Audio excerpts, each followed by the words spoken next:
अस्सलाम वालेकुम स्टूडेंट्स, मैं आपसे डिस्कस कर रही हूँ सेकेंड ईयर ज़ूलॉजी के लॉन्ग क्वेश्चंस।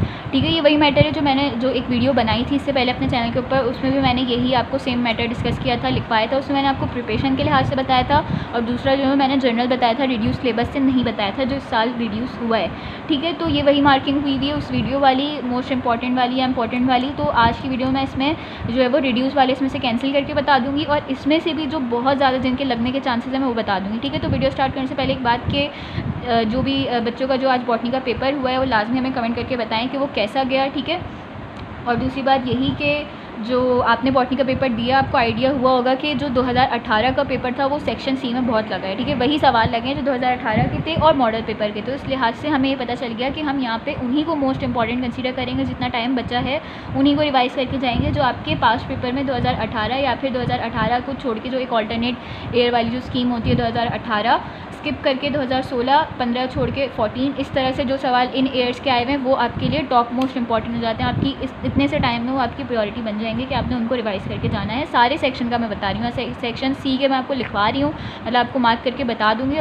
बाकी सेक्शन के लिए भी जो लोग पूछ रहे हैं सेक्शन बी का भी बता दें, रीजनिंग नॉन रीजनिंग, तो उनके लिए भी यही है भाई कि मॉडल पेपर अच्छे से कर लो, वो हो जाएगा। उसके बाद फिर आप अपने पास्ट पेपर में भी जो जिस चीज़ को प्रायोरिटी देनी है वो हो जाएगा। 2019 को भी दे दो, 2018 को भी दे दो। उसके बाद फिर 16, 14, 12 इस तरह से अल्टरनेट के हिसाब से चलोगे तो वो आपके लिए ज़्यादा बेहतर रहेगा। ठीक है, अब बिना किसी टाइम को मज़ीद वेस्ट किए आप लोगों का मैं बता देती हूँ कि मैंने चैप्टर 1 में आपको ये दोनों सवाल मार्क करवाए थे, लेकिन इसमें से ये वाला जो सवाल था एक्सक्रीशन इन एनिमल्स वाला, डिफरेंट एनिमल्स वाला, वो रिड्यूस सिलेबस में आता है, वो कैंसिल हो जाता है। रिड्यूस सिलेबस में नहीं आता तो कैंसिल हो जाता है। ठीक है, तो इसमें से जो ये वाला सवाल रह जाता है नेफ्रॉन वाला, ये 2019 में आया था, ये इतना इम्पॉर्टेंट नहीं लग रहा मुझे, लेकिन खैर ये है कि फिर भी आप इसको एक नज़र, जिन्होंने किया हुआ है याद, वो उसको एक नज़र देख के चले जाएंगे। ख़ास करके जो एक्सक्रीटरी सिस्टम वाला है, मतलब जो स्ट्रक्चर्स बताने होते हैं किडनी और यूरिटर और ये सारी चीज़ें जो बतानी होती है वो, उसके बाद फिर नेफ्रॉन का फंक्शन वगैरह वो सब देख लीजिएगा। खैर अभी मैं बताती हूँ कि मोस्ट इंपॉर्टेंट पहले हम रिड्यूस वाले को हटा देते हैं अपने इन टिक वाली क्वेश्चन में से। ठीक है, चैप्टर 2 से मैंने आपको ये पूरे 2 सवाल टिक कराए थे, दोनों रिड्यूस में हैं। ठीक है, उसके बाद चैप्टर 3 में से मैंने ये बताया था ये रिड्यूस में है, ये वाला जो है वो रिड्यूस में नहीं है, तो वैसे ही मैंने टिक नहीं कराया था। उसके बाद जो है वो ये वाला सवाल था लर्निंग बिहेवियर वाला, जो कि रिड्यूस में नहीं आता और मैंने इंपॉर्टेंट लगवाया था, तो इसको भी आप कैंसिल कर लेंगे।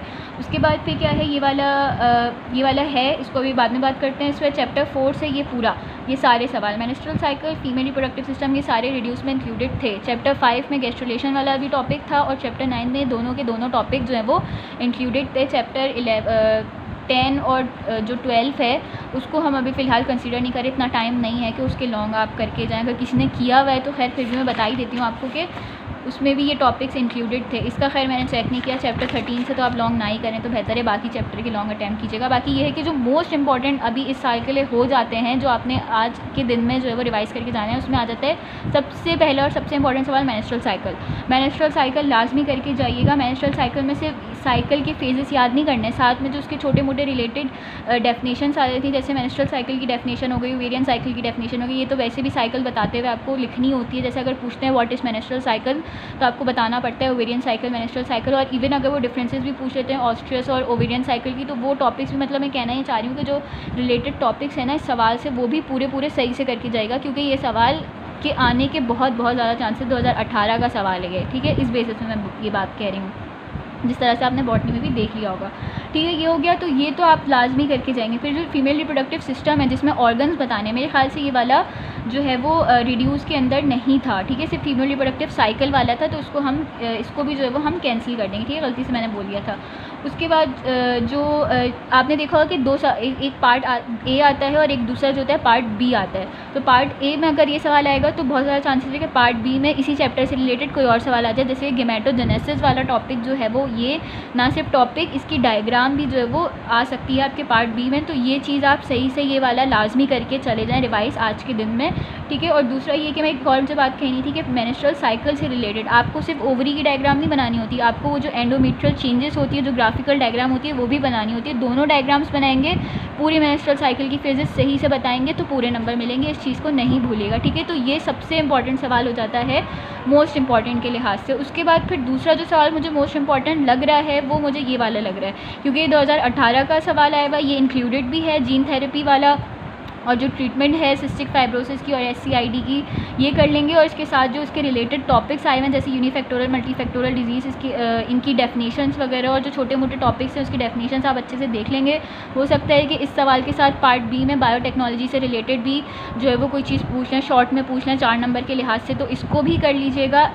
सेफ साइड पर रहने के लिए रिवाइज़ करके चले जाएगा इसको।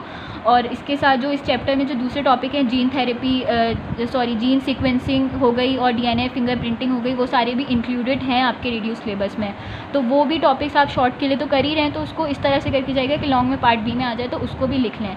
तो ये वाला सवाल मेरे लिहाज से हो जाता है सेकेंड मोस्ट इंपॉर्टेंट, ठीक है। उसके बाद फिर अगर चैप्टर 1 से देखा जाए तो मैं आपको बता चुकी हूँ कि ये वाला करके चले जाएँ आप, ठीक है, ये वाला कर लीजिएगा।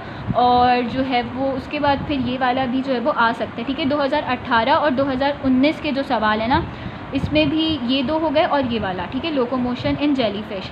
ये वाले चैप्टर 1 से नेफ्रॉन वाला किडनी वाला टॉपिक, चैप्टर 2 से मसल स्केलेटल मसल वाला टॉपिक और लोकोमोशन वाला इन एनिमल्स वाला कर लीजिएगा अगर किया हुआ है 2018 का है तो ये भी आ सकता है, ठीक है। टोटल कितने हो गए? 5 सवाल मैंने आपको अभी तक बता दिए।